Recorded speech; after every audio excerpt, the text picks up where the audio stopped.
Isang malaking karangalan na naguhit ko ang isang sangre ng Encantadia na ngayon isa sa tagapangalaga ng brilyante ng lupa. Siya ay si Sangre Terra ng Encantadia.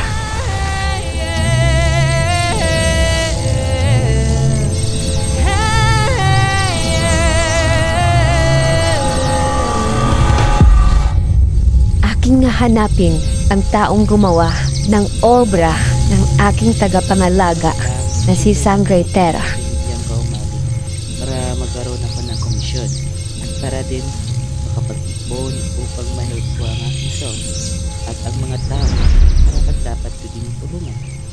At maging brush na lang para makuha ko ang komisyon. Medyo matagal pa ata to, pero okay lang. Basta matapos ko rin. Hello, Bianca Umali.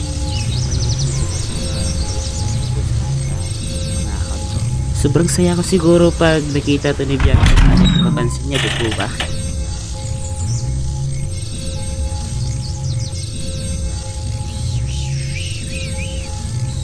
Medyo maganda to dito.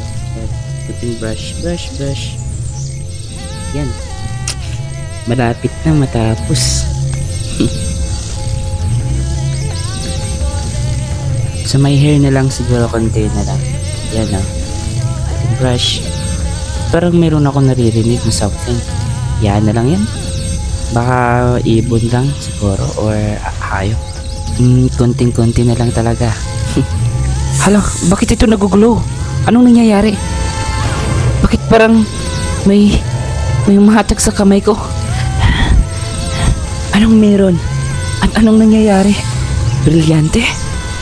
Brilyante ng lupa? Ikaw ang brilyante ng lupa, hindi ba? Bakit nandito ka? Para tuparin ang aking kahilingan? Simple lang naman po ang aking hiling, brilyante. Sana makita at mapansin ito ni Bianca Umali o ni Terra ng Encantadia.